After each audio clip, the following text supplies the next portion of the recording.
May trabaho ka na ba? Naranasan mo na ba na matuwa sa iyo ang boss mo? Dahil gumawa ka ng isang bagay na hindi niya inaasahan na gagawin mo o magagawa mo. Sarap sa feeling, di ba? Yung nakita mo nakangiti siya at humahanga sa iyo si boss.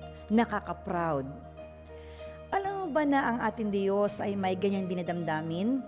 Mula po sa Isaiah 66 verse 2b, sabi po dito, ako'y nalulugod sa mga taong nagpapakumbaba at nagsisipagsisi sa mga may takot at sa utos ko'y sumusunod.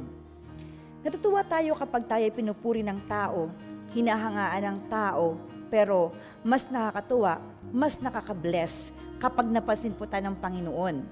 Ano ba ang paraan para mapansin ng Diyos ang isang tao?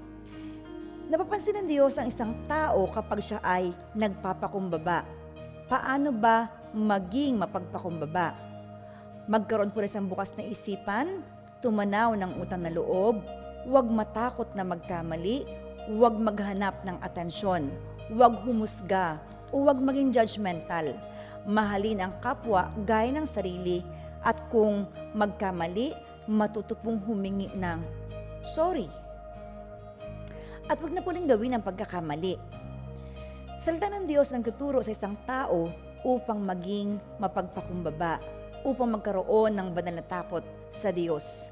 Kapag ating sinunod ang sinasabi ng salita ng Diyos, mapapansin po tayo ng Diyos.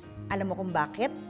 Hindi lahat ng tao ay sumusunod sa kanyang mga salita. Iilan lang po sila. At sa iilan na sumusunod sa salita ng Diyos, kapatid, sumama tayo para mapansin din tayo ng Diyos. Dahil sa Panginoon nagmumula ang lahat ng ating pangangailangan.